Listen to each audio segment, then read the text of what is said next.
Good evening class. आज हम पढ़ेंगे क्लास 10th का सिविक्स का chapter number 1 power sharing.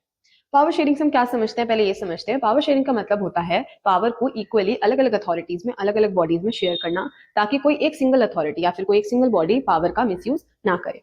Division of power in democracy and importance of power sharing. अब democracy में पावर शेयरिंग को कैसे डिवाइड करा गया है और क्या इंपॉर्टेंस है पावर शेयरिंग की, और अगर पावर शेयरिंग नहीं होगी तो क्या प्रॉब्लम्स होगी, इस चैप्टर में हम ये कंक्लूड करेंगे, हम ये समझ जाएंगे इस चैप्टर को पढ़ने के बाद।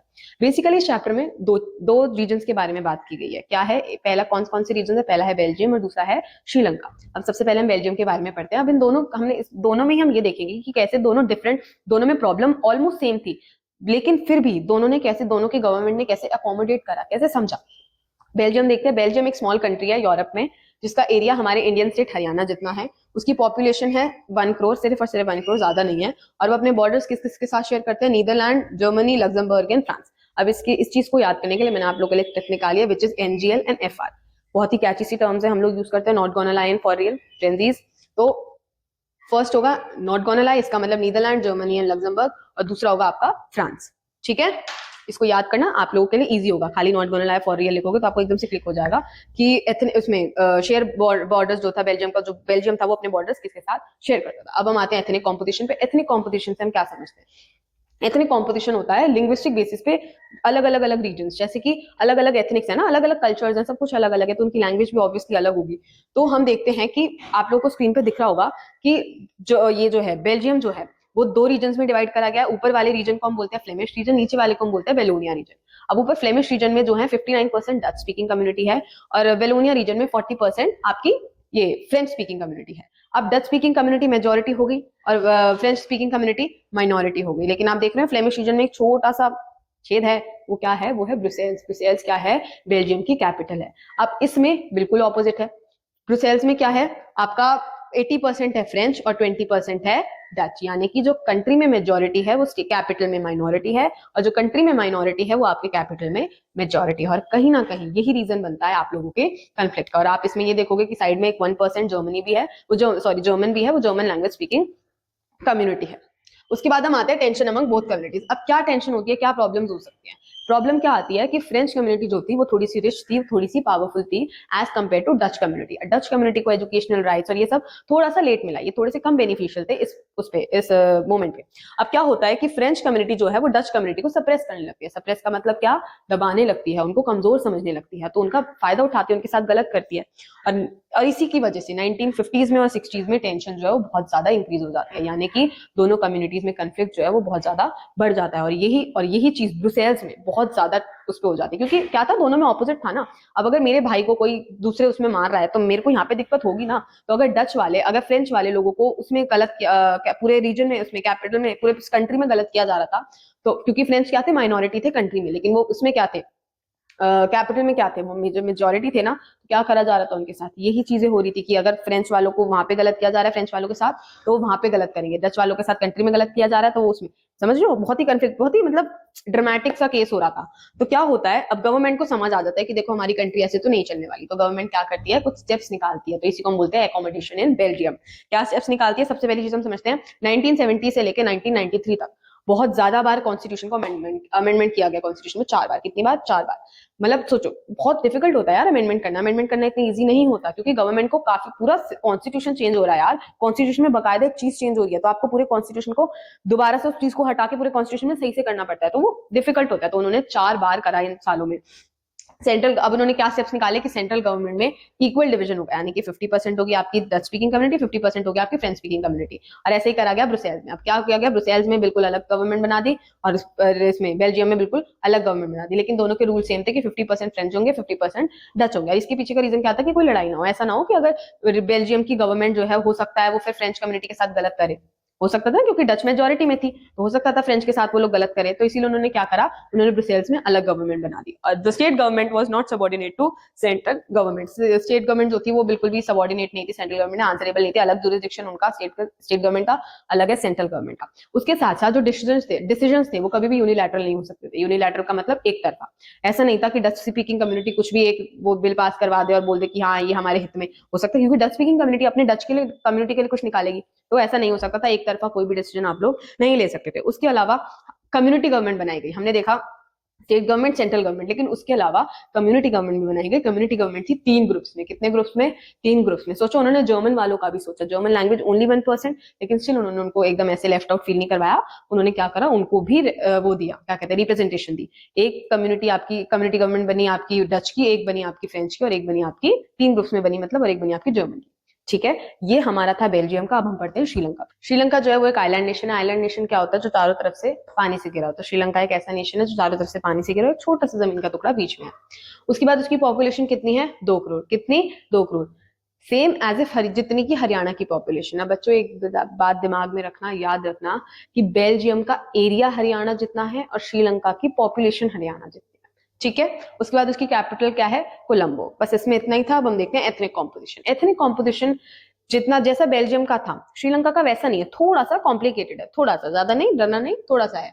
74% जो है वो सिन्हालास हैं, 18% जो है वो तमिल्स है। तमिल्स में भी 2 हैं, एक है श्रीलंकन नेटिव्स, एक है श्रीलंकन तमिल्स यानी कि तमिल नेटिव्स, और दूसरे हैं इंडियन तमिल्स। और तीसरा है 7% क्रिश्चियन। क्रिश्चियन भी 2 टाइप के हैं, सिन्हालास और तमिल्स दोनों। अब क्या होता है कि तमिल नेटिव्स कौन होते हैं? तमिल नेटिव्स वो लोग होते हैं जो ओरिजिनली श्रीलंका में ही से ही हैं, श्रीलंका से ही बिलोंग करते हैं, हमेशा से श्रीलंका में ही रहे हैं। और इंडियन तमिल्स कौन थे? जो इंडिया से माइग्रेट होके वहां पे गए थे। क्यों? As a T workers. जब श्रीलंका में टी का वगैरह का काम चल रहा था, तो तब वो लोग वहां पे गए थे, और फिर वो लोग वहीं पे रह गए, वहीं के वो लोग बन गए। तो अब तमिल्स जो है वो 2 टाइप के हैं, हिंदूज और मुस्लिम्स। ठीक है, 2 रिलीजन है उसमें, और सिन्हलास जो है वो बुद्धिस्ट है। ठीक है, हमने ये देखा, सिंपल था ये, बहुत ज्यादा डिफिकल्ट नहीं है। अब हम आते हैं मेजोरिटेरियनिज्म इन श्रीलंका पे। अब मेजोरिटेरियनिज्म से हम क्या समझते हैं? जो मेजोरिटेरियनिज्म का मतलब होता है कि आप मेजोरिटी वालों को फेवर कर रहे हो, वो आपका हो गया मेजोरिटेरियनिज्म। अब श्रीलंका ने क्या करा? श्रीलंका फेवर्ड सिन्हलास। श्रीलंका गवर्नमेंट ने सिन्हलास को फेवर करना शुरू कर दिया, उनके हित में बातें करनी, उनके हित में पॉलिसीज निकालना शुरू कर दिया। अब 1956 में एक्ट पास हुआ, जो एक्ट क्या कहता था कि सिन्हला को हमने ऑफिशियल लैंग्वेज अब डिक्लेयर कर दिया। अब जितने भी ऑफिशियल काम होंगे वो सिन्हला लैंग्वेज में ही होंगे।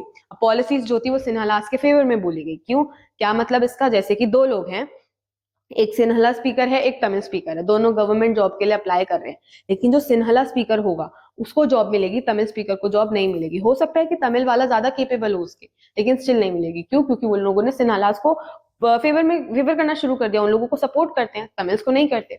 ठीक है, state shall protect and foster Buddhism. अब इन्होंने लिंग्विस्टिक बेसिस पे तो करा डिस्क्रिमिनेशन, इन्होंने रिलीजन बेसिस पे भी स्टार्ट कर दिया। हमने देखा था कि तमिल क्या थे? तमिल्स हिंदूज और मुस्लिम्स थे, लेकिन सिन्हलास क्या थे? वो बुद्धिस्ट थे। तो state shall protect and foster Buddhism. इसका मतलब क्या? कि वो लोग बढ़ावा देंगे कौन से रिलीजन को? बुद्धिज्म को। ठीक है, अब सिन्हलास जो थे वो तो प्रोटेक्टेड फील करने लगे, वो तो खुश हो गए, लेकिन जो तमिल्स थे उन लोगों को तो ठीक नहीं लगा ना। उन लोगों को क्या हुआ? They felt discriminated. उन लोगों को लगा उन लोगों के साथ गलत हो रहा है, उन लोगों के राइट्स छीने जा रहे हैं। उन्हें और क्या लगा? कि वायलेशन ऑफ फंडामेंटल राइट्स, कि हमारे तो फंडामेंटल राइट्स का भी वायलेशन हो रहा है। भाई, राइट टू इक्वालिटी ऑब्वियस ही बात है, क्यों नहीं होगा? अगर तुम इक्वालिटी कर ही नहीं रहे हो, अगर सिन्हलास और तमिल्स के बीच में तुम इतना डिफरेंस रख रहे हो, गलत हुआ ना। उसके बाद आता है क्या क्या स्टेप्स लिए तमिल ने। तमिल जब क्या स्टेप लेते हैं? तमिल को उन्होंने बोला कि हम चाहते हैं कि तमिल भी ऑफिशियल लैंग्वेज बने, सेपरेट गवर्नमेंट होनी चाहिए हमारे रीजन के लिए। जो हमारा रीजन है उसमें हमें सेपरेट गवर्नमेंट दे दो और हमारी लैंग्वेज को ऑफिशियल लैंग्वेज बना दो। उसके साथ साथ हमें इक्वल अपॉर्चुनिटी मिलनी चाहिए, जैसे कि सिन्हालास को मिलती है। उनको गवर्नमेंट जॉब भी मिल रही है, उनका रिलीजन भी प्रोटेक्ट हो रहा है, हमारे साथ तो कुछ भी नहीं हो रहा, तो ये सब हमारे साथ भी होना चाहिए।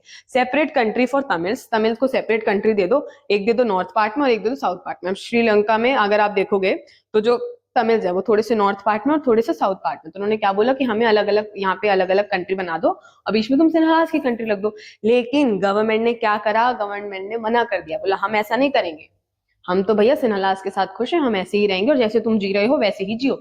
गवर्नमेंट डिनाइड, गवर्नमेंट ने डिसअप्रूव कर दिया ये। लेकिन फिर इसका नतीजा क्या हुआ? कन्फ्लिक्ट, वॉर, सिविल वॉर हो गई। श्रीलंका में इतनी गंदी सिविल वॉर हुई कि मतलब बहुत ज्यादा मतभेद हो गया, बहुत कन्फ्लिक्ट होने लगा, सिविल वॉर हो गई। और इनिशियली क्या हुआ? किसका नुकसान हुआ? श्रीलंका का नुकसान हुआ। श्रीलंका ने अपनी इकोनॉमी बहुत ज्यादा डाउन कर दी, श्रीलंका का सोशल बैकग्राउंड जो था वो बहुत ज्यादा डाउन हो गया, बहुत ज्यादा। अब अगर लड़ाई हो रही है तो कुछ भी शांत तो नहीं रहेगा, पीसफुल तो कुछ भी नहीं रहेगा। तो क्या हुआ? बहुत ज्यादा चीजें डिस्टर्ब हो गई श्रीलंका में। अब आपने देखा श्रीलंका का क्या हाल हुआ और आपने देखा बेल्जियम में क्या हाल हुआ था। दोनों में क्या हुआ? ये क्या था? यही डिफरेंस था, पावर शेयरिंग का। बेल्जियम में पावर शेयरिंग हुई तो वो लोग खुश हुए, लेकिन श्रीलंका में पावर शेयरिंग नहीं हुई, डिस्क्रिमिनेशन हुआ, तो ये लोग नाराज हुए। ठीक है। ओके, अब हम पढ़ते हैं why is power sharing desirable. लेकिन उससे पहले हम देखते हैं कि अभी तक जो हमने पढ़ा उसका क्या कंक्लूजन निकलता है। हमने देखा कि बेल्जियम और श्रीलंका दोनों में ऑलमोस्ट सेम प्रॉब्लम्स थी, लेकिन क्या दोनों के दोनों इसमें बेल्जियम और श्रीलंका का कंक्लूजन जो था वो सेम निकला? नहीं। बेल्जियम जो था वो एक पीसफुल नेशन बन गया, लेकिन क्या श्रीलंका बन पाया? नहीं, उसमें सिविल वॉर हुई। क्यों? यही रीजन है पावर शेयरिंग। इसका क्या हमें मेन आंसर मिलता है? पावर शेयरिंग की बेल्जियम ने पावर शेयर करी अपने लिंग्विस्टिक ग्रुप्स के बीच में, लेकिन श्रीलंका ने नहीं करी। तो क्या हुआ रीजन? श्रीलंका बेड़ा गर्क हो गया, लेकिन बेल्जियम का नहीं हुआ। समझे? अब हम देखते हैं वाइस पावर शेयरिंग डिजायरेबल। देखो इसके दो रीजन है, प्रूडेंशियल और मॉरल। हमने देखा ऊपर, अभी हमने पढ़ा कंक्लूजन में कि पावर शेयरिंग कितनी ज्यादा इंपॉर्टेंट है। अगर श्रीलंका ने भी कर ली होती तो कितना पीसफुल नेशन बन जाता। तो हम देखेंगे डिजायरेबल क्यों है, क्यों लोग डिजायर करते हैं, क्यों हर नेशन को चाहिए पावर शेयर हो उसके अंदर। क्योंकि दो रीजन है, प्रूडेंशियल और मॉरल। प्रूडेंशियल रीजन आपका बनता है कि ये कंफ्लिक्ट के रीजन को बिल्कुल, कंफ्लिक्ट के पॉसिबिलिटी को बिल्कुल नीचे लेके आ जाता है कि कंफ्लिक्ट होंगे नहीं। क्यों? क्योंकि अगर हर इंटरेस्ट ग्रुप की बात सुनी जाएगी तो कंफ्लिक्ट नहीं होगा। तो हम क्यों झगड़ेंगे अगर सबकी बात सुनी जा रही है तो। और दूसरा है, ये स्पिरिट होती है, इसको स्पिरिट माना जाता है डेमोक्रेसी की। अगर हर कोई डेमोक्रेसी में हर किसी के पास इक्वल पावर होगी, हर किसी के पास पावर बटी हुई होगी, तो हम पीसफुल नेशन अपने आप ही बन जाएंगे। और ये स्पिरिट होती है। अगर भैया एक के पास ही पावर होगी तो फिर मोनार्की और डेमोक्रेसी में फर्क ही क्या होगा? मोनार्की में क्या होता है? राजा के पास सारी पावर होती है।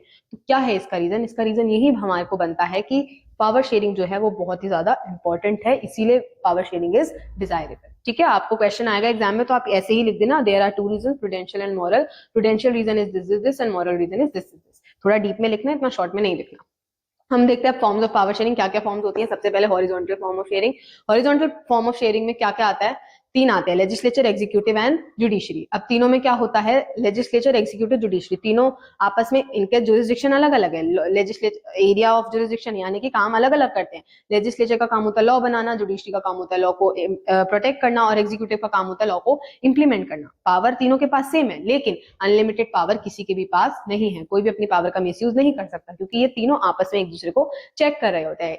इसीलिए सिस्टम को बोलते हैं the system of checks and balances. अब हम आते हैं vertical form of power sharing पे। Vertical form of power sharing में आते हैं आपके तीन level, central government, state government and local government.